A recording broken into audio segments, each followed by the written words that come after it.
మనము యేసుక్రీస్తు మన కొరకు చిందించిన రక్తమును మనం దుర్లభము చేస్తున్నామా, లేకపోతే కొట్టివేయబడుచున్నామా? మనం ఎలా ఉంటున్నామో ఒక్కసారి మనము ఎప్పుడైనా పరిశీలన చేసుకున్నామా? దేవుడు మన కొరకు రక్తం కాచి ఉన్నాడే, మన పాపముల కొరకు ఆయన సిలువలో బలి అయి ఉన్నాడే.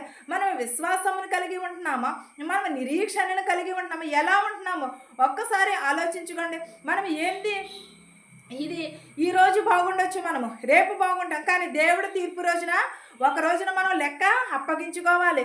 మనం ఎవరిని మనము సేవ చేస్తున్నామంటేనే కాదు, మనం ఎన్ని ఆత్మలను రక్షించాము, ఎంతమంది విశ్వాసులుగా చేసి ఉన్నాము, ఎంతమందిని మనము నిరీక్షణ కలిగిన వారి వల్లే ఉంటున్నారు ఏంటనేది మనం సేవ చేసినప్పుడు ఎదుటి వారిని హింసించడం కాదు, ఎదుటి వారిని హేళన చేయటం కాదు.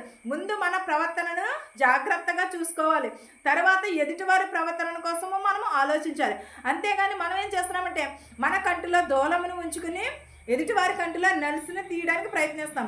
దేవుడు ఏమన్నా, సహోదరులారా మీ కంటిలో ఉన్న నలుసుని తీసుకుని నీ సహోదరుని కంటిలో ఉన్న దూలమును తీయమని అని అడుగుచున్నాడు.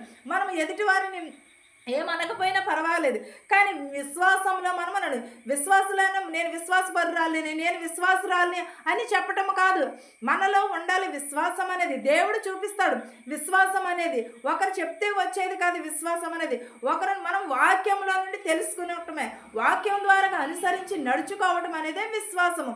విశ్వాసము మూలంగా మీరు నమ్ముడి అని అంటున్నాడు, విశ్వాసం మూలంగా మీరు రక్షణ పొందుడి అంటున్నాడు.